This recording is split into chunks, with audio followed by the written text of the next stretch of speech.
Le président du conseil d'administration et le nouveau directeur général de la Bank of Africa ont échangé avec le premier ministre Paul Kaba-Thieba. À l'ordre du jour, la BOA veut réaffirmer son soutien à accompagner l'État burkinabé dans sa mise en œuvre du plan national de développement économique et social. La Bank of Africa Burkina Faso est un acteur de premier plan dans le financement de l'économie burkinabé. Il était normal à ma prise de service de venir voir le Premier ministre pour le saluer, recueillir ses conseils et faire le point de notre coopération. Nous avons dit au Premier ministre que dans le cadre donc, du PNDS et des projets PPP qui sont donc prévus, que la banque est très disposée à accompagner le gouvernement, notamment quand nous regardons le domaine de la santé, le domaine de l'énergie, comme le disait tantôt M. Amoussou, ou même le domaine des routes. Nous sommes venus voir le Premier ministre pour lui dire que notre financement ne se limite pas au financement des entreprises, des ménages et également donc, du commerce, que notre financement va au-delà. Nous cherchons des projets au niveau de l'État que nous sommes prêts donc, à financer et nous sommes venus le solliciter, lui rendre compte des possibilités que nous avons, qui peuvent être démultipliées par rapport avec l'intervention des autres banques BOA de la sous-région, que nous pouvons mettre toutes ces ressources à disposition de l'économie burkinabé pour le financement. La construction de l'échangeur du Nord, le projet de la télévision numérique terrestre sont autant de projets financés par la banque. Au soir de son bilan, en fin juin 2017, cette institution bancaire a injecté environ 750 milliards de francs CFA pour le développement socio-économique du pays des hommes intègres.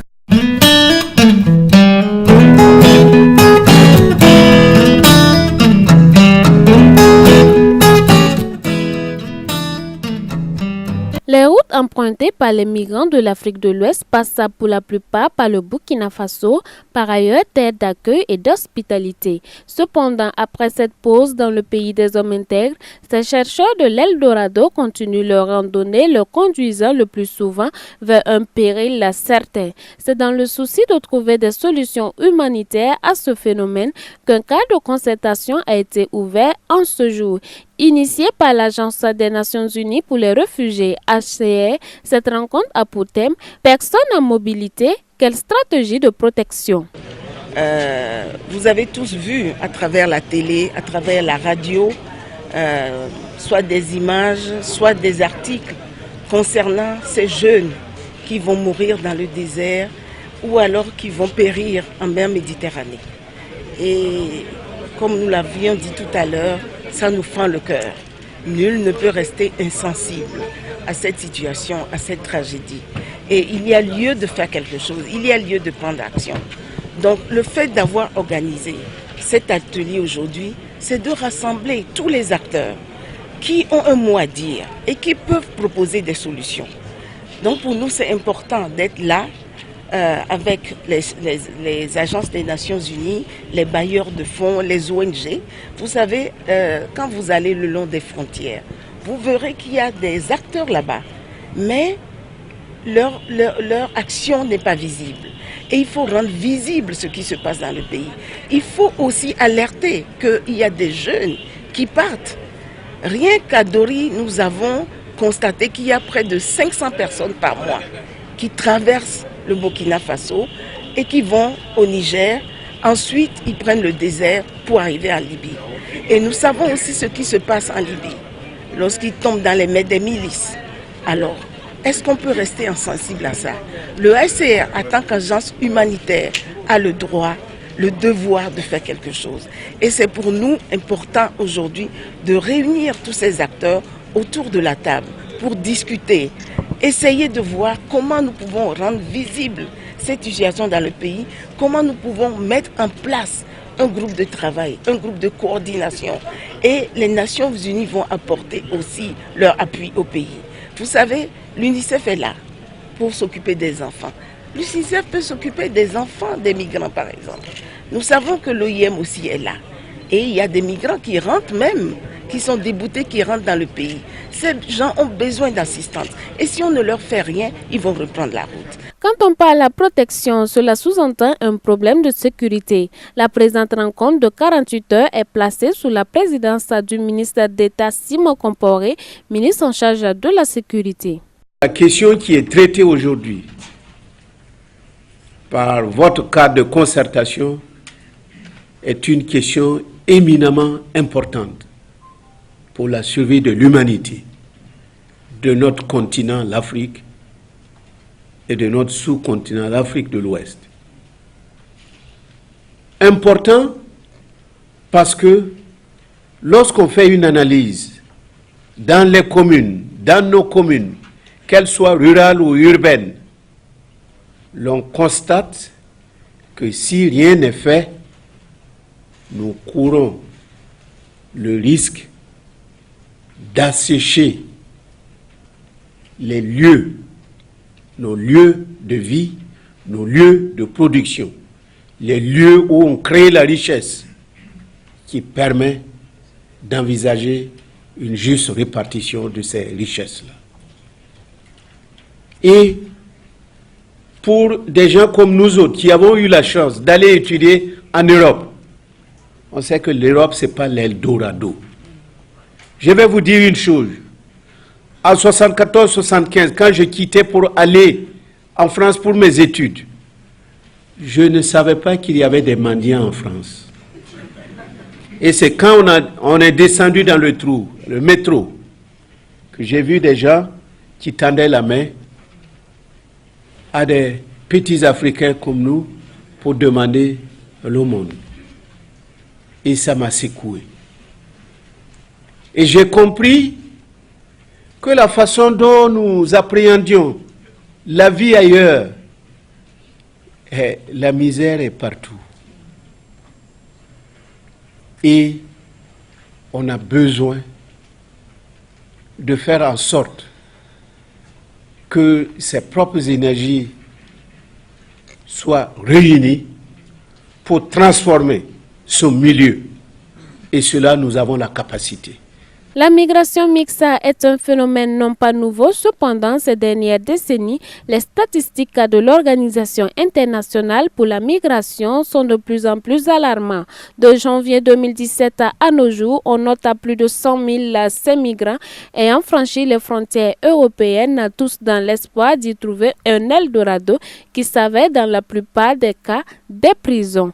Et ceci pour ceux qui auront eu la chance de survivre au désert, aux escrocs ou encore à ces gangs de criminels se jouant les passeurs. Au terme de ces 48 heures de travaux, les résultats devraient permettre de trouver des solutions à la question des migrants qui traversent nos pays ignorant qu'ils bénéficient pour cet intervalle de temps d'un statut de réfugié.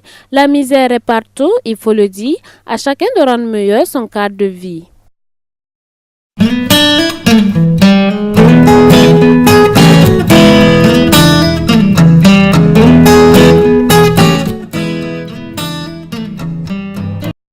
Le 17 octobre de chaque année est célébrée la Journée internationale pour l'élimination de la pauvreté dans le monde. Le groupe de la Banque mondiale a organisé une vidéoconférence à son siège en vue de rendre visibles les actions menées dans le projet Filets sociaux pour l'élimination de la pauvreté au Burkina Faso.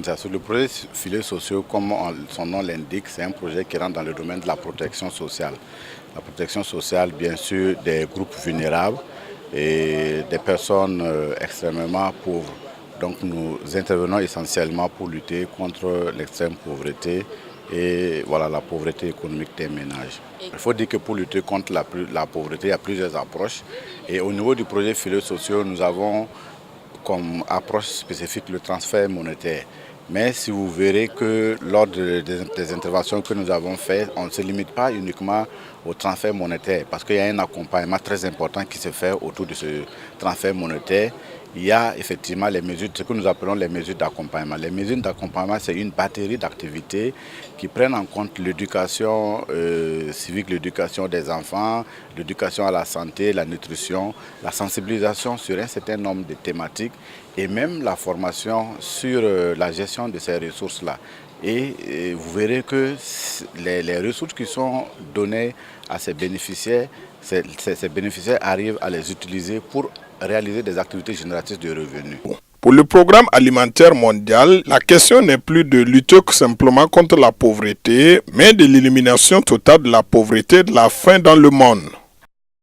En 2015, les gouvernements du monde ont adopté les objectifs de développement durable. Et on a dit, ce n'est pas seulement qu'on va aider les gens qui sont pauvres et les gens qui ont faim, on va éliminer la pauvreté. Ça, c'est le premier objectif de développement durable adopté par tous les gouvernements du monde, y inclut le Burkina Faso.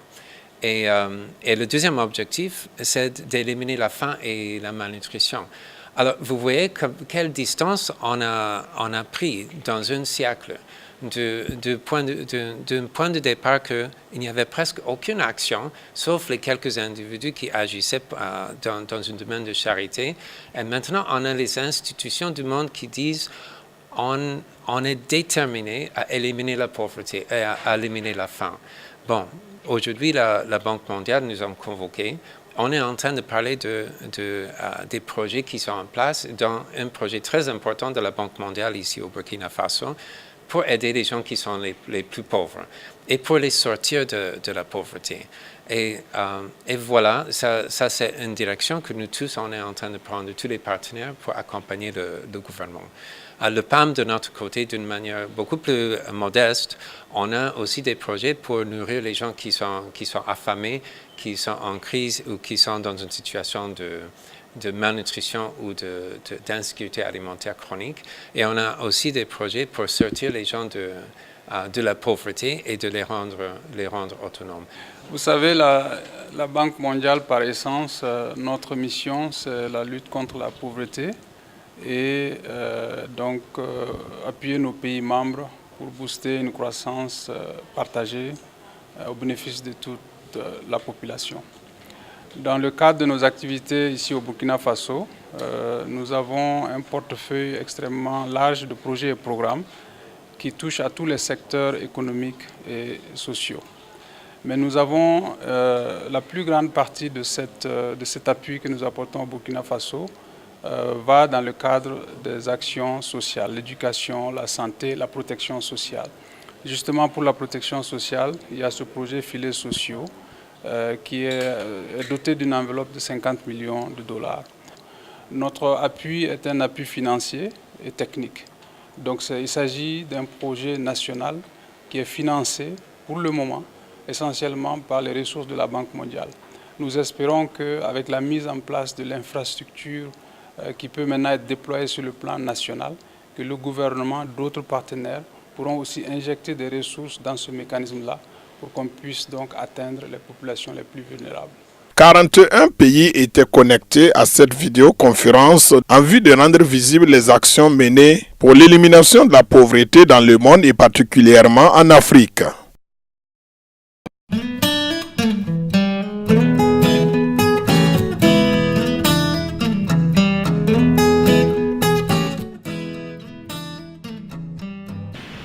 Au titre donc du ministère de l'économie et des finances et du développement, nous avons adopté un rapport global sur les finances locales 2015.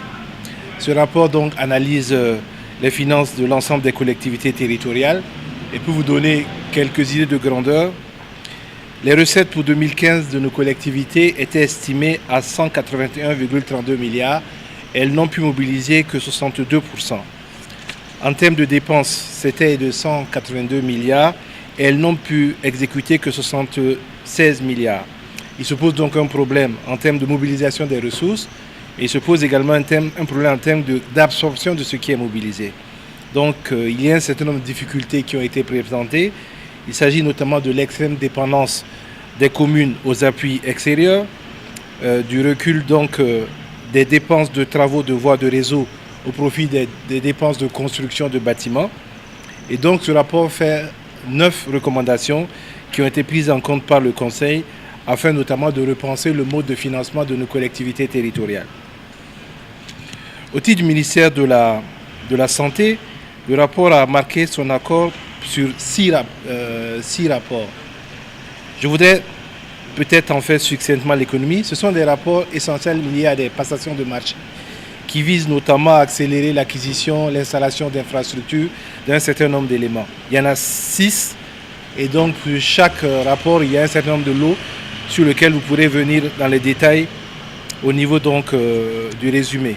Mais je voudrais peut-être préciser par exemple qu'il y a notamment les travaux de la deuxième tranche du centre hospitalier de Dédougou. Il y a également la maintenance de tous les équipements des CMA. Il y a un certain nombre d'autres éléments. Au titre du ministère de la Santé, nous avons également adopté un projet de loi portant fonction publique hospitalière. L'objectif est d'intégrer davantage d'équité, d'égalité, de transparence dans la gestion des ressources humaines hospitalières, afin donc de résoudre les problèmes liés notamment à la carrière, à la motivation et à l'efficacité des agents, qui sont des éléments essentiels dans la qualité de l'offre des soins. Au titre donc du ministère de l'Éducation nationale, il s'agit notamment de l'autorisation de recruter 250 enseignants dans les domaines techniques et 400 conseillers pédagogiques. Il y a 49 spécialités qui sont concernées par ces 250 agents. Ça va du bâtiment, l'énergie, l'élevage, la plomberie, la maintenance d'engins lourds, la conduite d'engins lourds. Donc en tout cas 250 personnes seront recrutées pour cette année et seront envoyées en formation essentiellement dans les pays limitrophes pour ceux qui sont du niveau bac, et ceux qui sont 50 qui sont déjà à niveau bac plus 3 ou bac plus 2 seront envoyés donc en formation au niveau de l'école nationale Norbert Zongo à Koudougou. Au titre du ministère de l'Énergie, nous avons adopté donc des contrats par la procédure d'entente directe pour l'électrification de 14 centres médicaux avec antenne chirurgicale. Les 14 sont donc, je ne vais pas tous les citer, mais ça va donc de Tougan en passant par Toma à Sendou, Diebougou, Bogandé, Orodara et Pau. Donc 14 CMA sont concernés. C'est reparti en 5 lots pour un montant de 1 805 241 292 francs avec un délai d'exécution qui ne devrait pas dépasser 90 jours.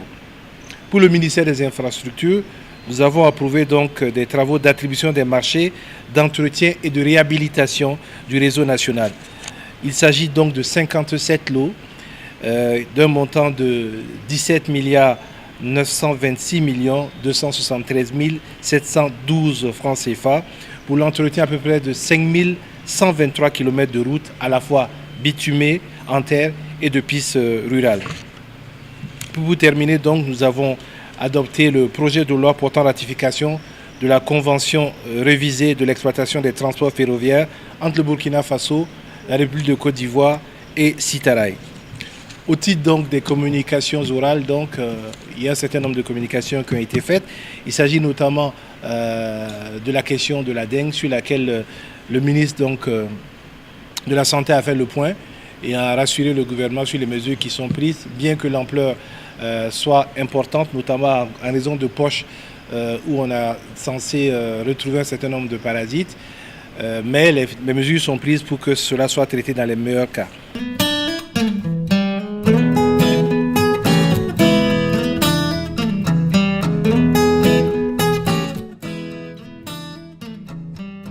Afin de permettre au respect de la loi portant interdiction de la production, de l'importation, de la commercialisation et de la distribution des emballages et sachets plastiques non biodégradables, voté en 2014 au Burkina Faso, le ministère en charge de l'environnement a procédé à une opération spéciale de contrôle dans les 2 grandes villes du Burkina, à savoir Ouagadougou et Bobo-Dioulasso.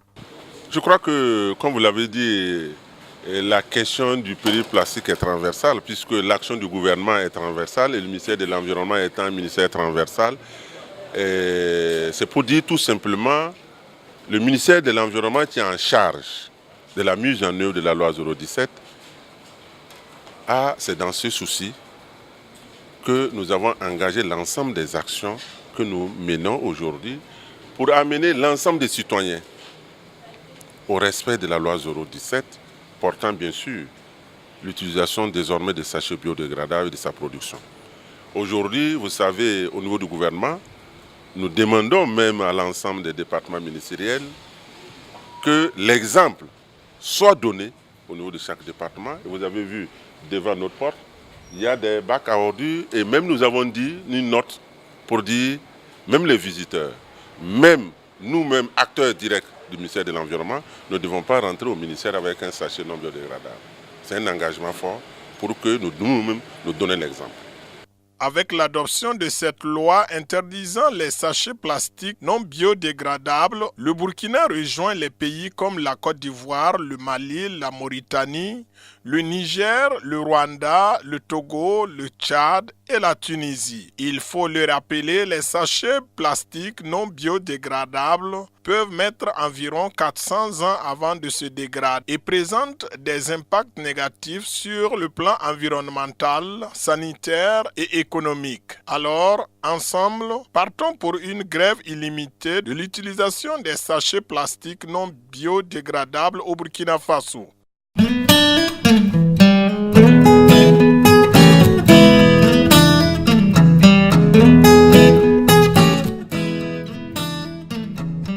La salle de conférence du ministère des Affaires étrangères a abrité la session extraordinaire de la revue à mi-parcours 2017 du Plan national de développement économique et social PNDS. À l'ordre du jour, établir le rapport de performance à mi-parcours 2017, examiner les tableaux de bord de suivi des investissements structurants et faire un clin d'œil sur les projets de décision pour une mise en œuvre réussie du PNDS. L'objectif de cette session extraordinaire est d'adopter des mesures en vue d'accélérer la mise en œuvre des projets d'investissement. Il faut noter qu'en dépit du contexte difficile qui a marqué sa mise en œuvre au cours du premier semestre de 2017, des acquis ont été enregistrés. Plusieurs réalisations ont été faites dans les différents secteurs d'activité. Les données partielles que j'ai pu obtenir à travers le secrétariat permanent du PNDS indiquent que le taux d'exécution physique est estimé à 46,5% et le taux d'exécution financière est estimé à 63,1%. sur la base d'un échantillon de 27 projets structurants que nous avons pu suivre. Alors, dans le domaine de la santé, le gouvernement a notamment poursuivi la politique de gratuité de soins et au profit des femmes enceintes et des enfants de moins de 5 ans, permettant au cours du premier semestre 2017 d'apporter des soins à plus de 8 419 000 enfants et femmes. En matière d'accès à l'eau potable et à l'assainissement, les activités menées ont permis de réaliser 500 forages neufs. Dans le secteur de l'énergie, les actions conduites visent l'accroissement de l'offre d'énergie avec la poursuite de la réalisation de centrales solaires photovoltaïques. L'entrée en production très bientôt de la centrale solaire de Zaktuli, qui a une capacité de 33 MW et dont les travaux sont d'ores et déjà achevés. Je voudrais également citer l'achèvement de la construction de la centrale solaire de Ziga 1 qui est entrée en production. Je voudrais également citer en matière d'énergie les signatures de contrats PPP avec des prestataires privés pour la mise en place de l'unité de production et de distribution des composantes de l'énergie photovoltaïque de la centrale solaire de Zina qui va produire 26 MW. Je voudrais également citer en matière d'énergie la réalisation prochaine de 5 centrales photovoltaïques d'une puissance égale à 68,2 MW dans la localité de Zano, à la Patte d'Oie, à Kodeni et sur le deuxième site des Actuli, et la liste n'est pas exhaustive. Au titre des difficultés rencontrées, outre le contexte sécuritaire et social difficile qui a pesé sur le processus budgétaire, les goulots d'étranglement se résument entre autres au retard dans la mise en place des instruments d'opérationnalisation, notamment les politiques sectorielles et les plans locaux de développement, à une appropriation insuffisante du PNDS, notamment sur la délimitation des périmètres de secteurs de planification. Aussi, au faible accompagnement des acteurs locaux, notamment la question de transfert effectif des ressources aux collectivités territoriales pour la mise en œuvre du PNDS. Ces éléments sont donc les sujets à décision pour le comité de pilotage en vue de donner un coup d'accélérateur à la mise en œuvre du PNDS.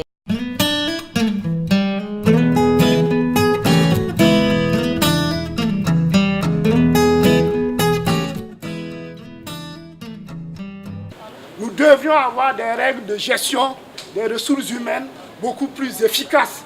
Les malades n'attendent pas. Les malades meurent Au niveau des ressources humaines, on ne doit pas faire du marchandage dans le secteur de la santé. C'est ce qu'a laissé entendre ce matin le secrétaire général du syndicat des médecins du Burkina, d'où leur rassemblement devant les locaux de leur ministère de tutelle pour remettre leur mémorandum dit d'avertissement. Et c'était en présence du secrétaire général du ministère de la Santé. Le mémorandum demande simplement au gouvernement de mener des réformes utiles. Des réformes pour les hôpitaux, non seulement le cadre organisationnel, le fonctionnement des hôpitaux, mais des réformes sur la gestion des ressources humaines des hôpitaux. Et nous estimions que tant qu'on n'aura pas de réformes idoines sur la gestion des ressources humaines des hôpitaux, nous ne sortirons pas de l'auberge. Robert Kargougou dit prendre note et promet de transmettre à qui de droit, mais déjà préconise le dialogue social. C'est avec beaucoup d'attention que je reçois ce mémorandum adressé au gouvernement et je voudrais vous rassurer que les dispositions nécessaires et diligentes seront prises pour la transmission de votre mémorandum à qui de droit. Je voudrais vous redire encore une fois tout l'attachement du ministère de la Santé et du gouvernement au dialogue social, à un dialogue franc, sincère, qui apporte des réponses aux préoccupations qui sont les vôtres. Le syndicat, par contre, n'exclut pas la grève illimitée si le gouvernement ne tient pas compte de leurs revendications. La sonnette d'alarme est enclenchée. Le syndicat mobilise déjà ses compagnons de lutte. Nous avons sonné le glas de la lutte, que les gens se tiennent prêts pour démarrer à tout moment. C'est très important. Est-ce que nous aurons la patience et l'endurance d'aller jusqu'au bout? Oui! Est-ce que nous sommes certains de ce que nous voulons? Oui!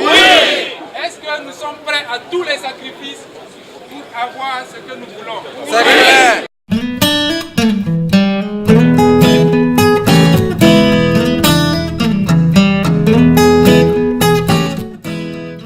C'était une première prise de contact, ce n'était pas très approfondi, mais on a frotté sur la situation économique, politique, sécuritaire. Bon, évidemment, comme c'est normal pour une opposition, l'opposition a des idées différentes du gouvernement, c'est pourquoi il s'appelle opposition. Bon, j'ai bien pris note, on a discuté aussi des possibilités de coopération, parce que la coopération allemande est très présente. Ici au Burkina Faso, je viens d'apprendre que le chef de l'opposition aussi, c'est un homme d'affaires, c'est un homme du commerce. Alors il y a une certaine expérience dans ce domaine. Sur tout ça qu'on s'est échangé.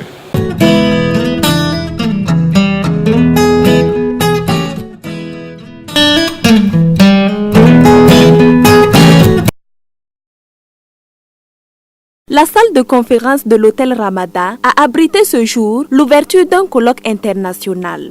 Organisé en partenariat avec la Banque mondiale, la Chambre de commerce et l'UEMOA. Institution, gouvernance et développement économique en Afrique. C'est sous ce thème que ce colloque a été placé. Alors, ce thème est tout à fait cohérent et tout à fait en phase avec l'axe numéro 1 du plan national de développement économique et social, qui consiste à améliorer la gouvernance au Burkina Faso. C'est pourquoi j'ai tenu ici à venir personnellement assister à l'ouverture de ce colloque-là pour manifester mes encouragements et également dire que nous attendons beaucoup de conclusions de ce colloque sur la manière d'ajuster les stratégies et les politiques que nous mettons en œuvre dans le cadre du PNDS au niveau de cet axe numéro 1 qui est si important et qui concerne la qualité de la gouvernance. Et je voudrais également dire que ma présence ici et celle d'autres ministres témoignent également de la reconnaissance du gouvernement pour la recherche de qualité au Burkina Faso, une recherche qui est universitaire, qui est centrée également sur nos préoccupations, nos problèmes.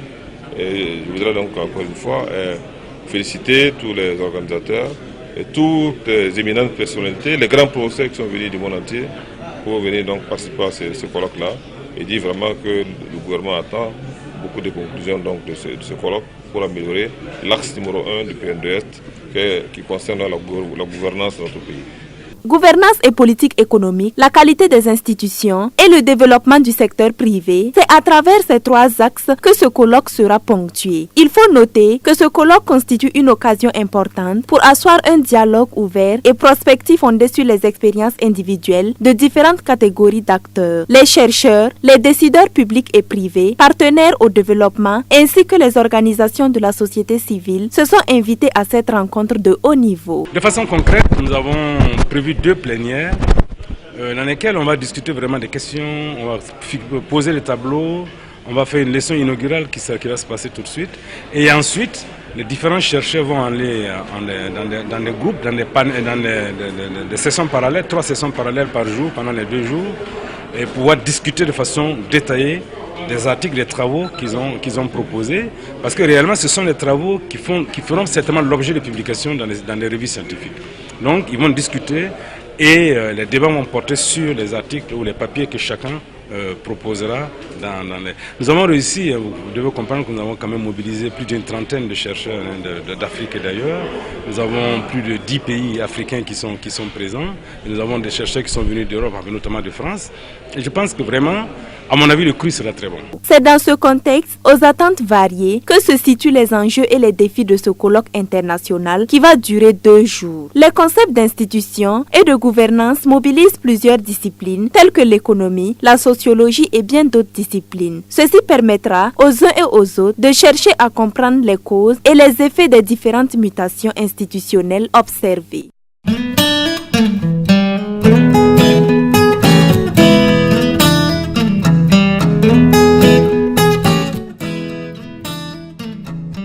En 2016, il y a eu une nette amélioration de la gestion de l'État comparativement à 2015. C'est ce que l'on retient de la conférence de presse animée par l'ASE-LC, l'autorité supérieure de contrôle d'État et de lutte contre la corruption, de l'audit effectué sur la gestion financière et comptable de la présidence du FASO, du Premier ministère et des départements ministériels de la période allant du 29 décembre 2015 au 31 décembre 2016. Il y a peut-être d'autres aspects que nous devons regarder dans le cadre de la gestion. Donc, il ne faut pas tirer les conclusions pour dire que l'ASE-LC a dit que le gouvernement a bien géré.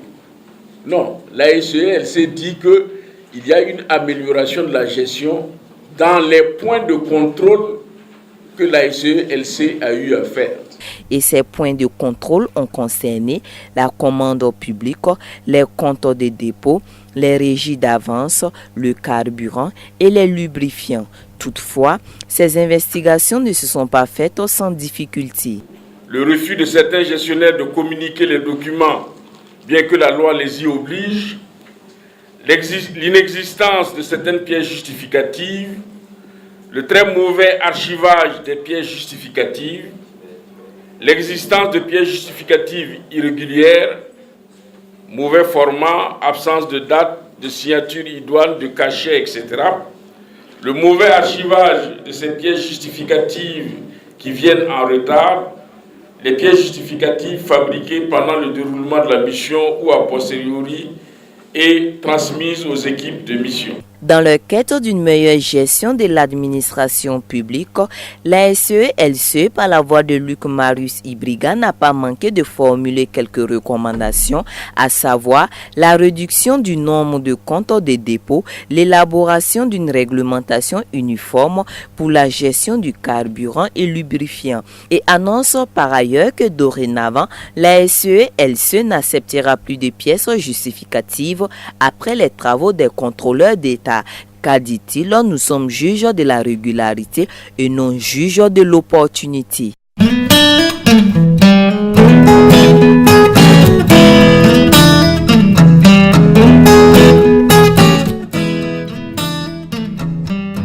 Avec pour chef de file la dame Sika Kabore, épouse du chef de l'État, l'amicale des épouses des membres du gouvernement a animé un panel de haut niveau sur l'éradication sans délai du mariage des enfants, lequel phénomène a atteint environ un taux de 52% au Burkina Faso. Et selon les statistiques, les régions du Sahel et de l'Est sont les plus touchées.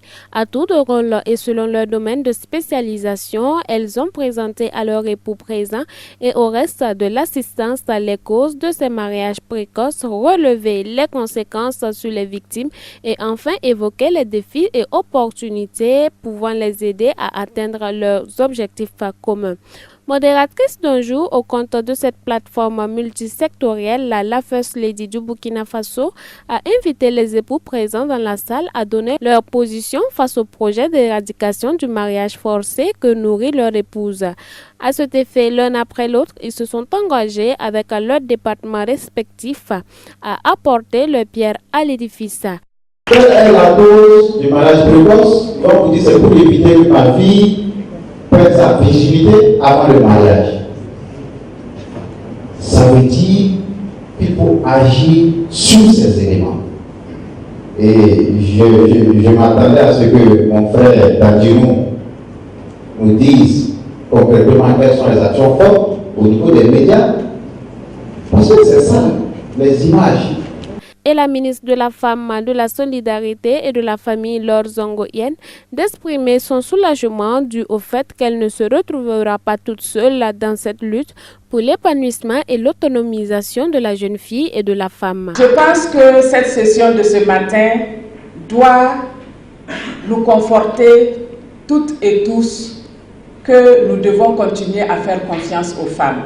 Me référant à notre référentiel de développement qui est le PNDS, à son axe 2, un accent fort doit être placé dans le développement du capital humain. Le Premier ministre Paul Kabatieba, sous l'œil vigilant duquel s'est tenu ces échanges après avoir salué la bravoure de ces dames, a réitéré son engagement à accompagner tout projet allant en droite ligne avec les questions de développement socio-économique du citoyen lambda. Et selon lui, l'éducation est la bombe atomique efficace contre ce fléau. Les exposés qui ont été faits par l'amicale des épouses et ministres ont été brillants et étaient également très didactiques, en ce sens que ces exposés nous ont permis, d'une manière très simple, mais très parlante également, de nous édifier sur la réalité du mariage des enfants au Burkina Faso. Et le constat est accablant. Il est accablant parce que nous avons appris, nous avons constaté que nous sommes 5e parmi les pays les moins performants en matière de prévalence de mariage d'enfants, avec un taux de prévalence proche de 52%. Et ça, moi je ne le savais pas. Et c'est une situation qui est grave et qui constitue une menace pour l'avenir du pays. Alors c'est pourquoi l'engagement de l'amicale des épouses des ministres, accompagné par le PTF, mérite d'être félicité et mérite d'être soutenu par le gouvernement. Il faut noter que les partenaires techniques et financiers accompagnant cette initiative sont essentiellement l'UNICEF et l'UNFPA. Pour 2016, ce sont environ 36 000 enfants qui ont pu être sauvés de justesse du mariage précoce. Le budget prévu pour la mise en œuvre des actions de l'amicale des épouses des membres du gouvernement s'estime à plus de 6 milliards de francs CFA. À vos poches donc, chers messieurs.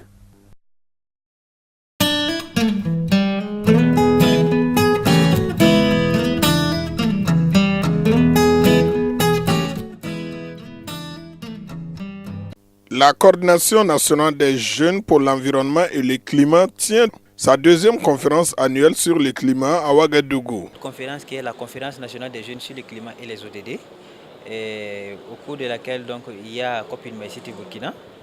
Est une conférence que nous organisons pour préparer en fait les jeunes du Burkina et les jeunes d'ailleurs à s'impliquer davantage, à contribuer aux travaux de la COP 23 qui aura lieu à Bonn et aussi de la COI 13. Donc la COI 13 donc, qui est l'organisation internationale qui réunit les jeunes du monde entier en faveur du climat.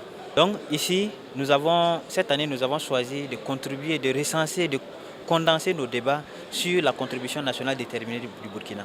Donc, afin de faire ressortir comment est-ce que, à travers la contribution du Burkina à l'accord de Paris, nous jeunes, nous pouvons aussi contribuer efficacement. Le ministre de l'Environnement s'est fait représenter par son directeur de cabinet, qui apprécie ici l'initiative de cette conférence.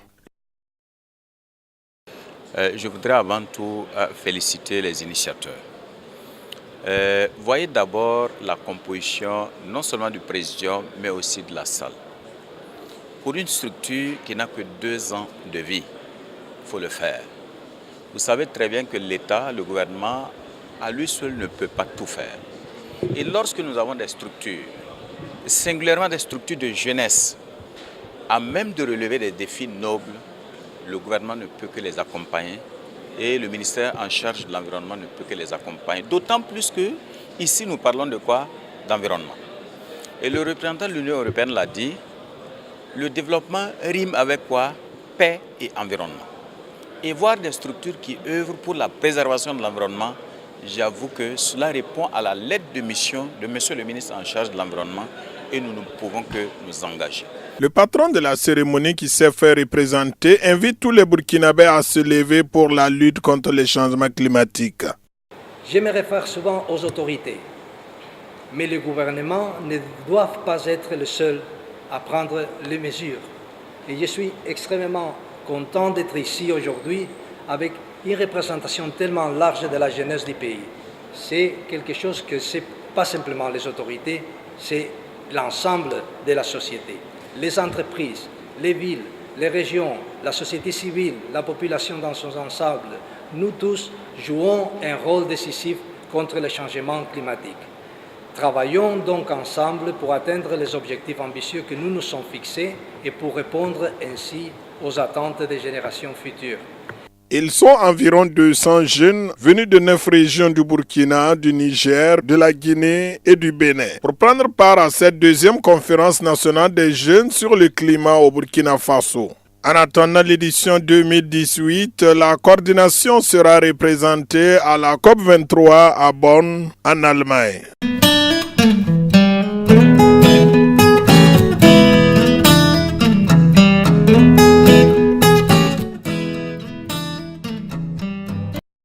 La fondation de Zinog a tenu sa 4e conférence publique sur la famille samedi dernier à Ouagadougou. 2 sous-thèmes étaient à l'ordre du jour. Le premier sous-thème a été traité par le secrétaire général de la fondation sur les différentes formes d'addiction. Notez qu'aujourd'hui c'est un thème où les gens sont peu informés ou alors négligent, je dirais, les fléaux et les dérives qui se trouvent autour de ça.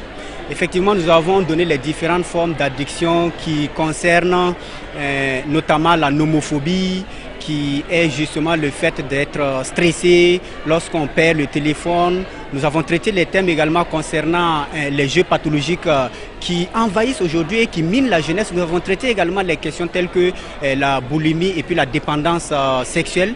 Et nous avons fait comprendre effectivement aux parents qu'ils doivent beaucoup veiller et surveiller leurs enfants pour qu'ils puissent aider les enfants. Et heureusement qu'il y avait également des jeunes, nous avons donné les caractéristiques qui permettent effectivement de détecter que l'on est addict. Ce n'est pas seulement tout comportement qu'il faut dire qu'on est addict, il y a des critères, nous avons donné les différents critères qui nous permettent effectivement d'être addict et nous avons également traité, nous avons également donné quelques pistes pour pouvoir justement faire face à ces formes d'addiction-là. Le sous-thème numéro 2 qui porte sur découvrir et neutraliser les ennemis redoutables de la famille a été traité par le pasteur Étienne Pitroapa, président de la fondation Instruire et impacter la nouvelle génération. Par ailleurs, président national de l'Église biblique de la vie profonde. Il y a des comportements à risque. Et généralement, les gens ne savent pas que ces comportements peuvent nous amener très loin.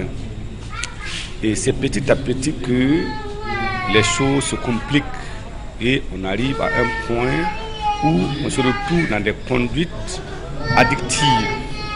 Donc des addicts, ce sont des gens qui arrivent à un moment donné où ils sont dépendants de quelque chose. Être être dépendants, ça veut dire qu'ils ne peuvent plus s'en passer, ils sont obligés d'aller avec, et il y a plusieurs domaines divers.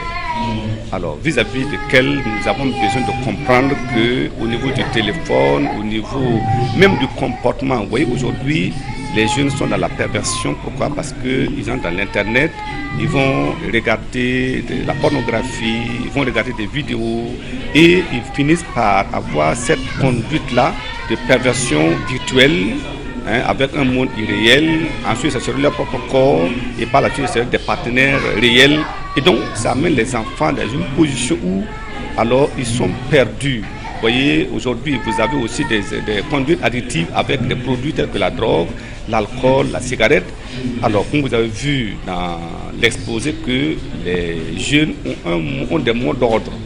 Et ces mots d'ordre-là, c'est dire que le jeune doit s'identifier. Il doit être reconnu par les 4 choses, l'alcool, la cigarette, le sexe et puis la drogue.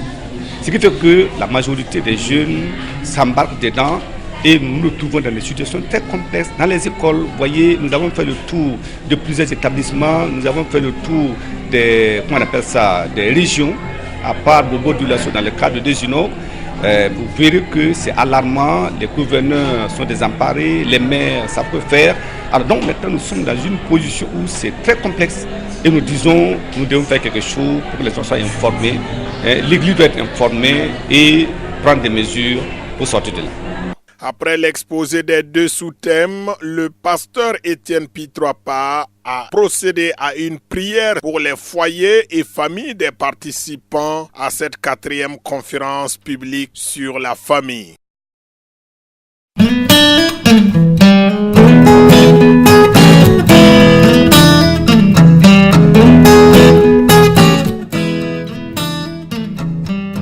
Les locaux du siège de la Fédération des Églises et Missions évangéliques ont abrité ce samedi une double cérémonie de remise de diplômes et de passation de charges. Cérémonie initiée par l'Institut missiologique du Sahel qui reconnaît en ce jour le mérite de 5 impétrants. Ils sont venus du Mali, du Niger, du Gabon et naturellement du Burkina Faso afin de se munir et de s'outiller pour le champ missionnaire. Et selon le délégué de cette 8e promotion, les difficultés majeures se rencontraient au niveau de ceux venus des autres pays car n'ayant pas leurs proches avec eux. Nous avons eu à faire 2 ans de formation et pendant ces 2 ans nous avons eu 4 sessions. Et lorsque nous repartons à la maison pendant les vacances, nous fournissons les devoirs. On faisait les devoirs à 50% et après on rendait les 50% pour pouvoir compléter l'année.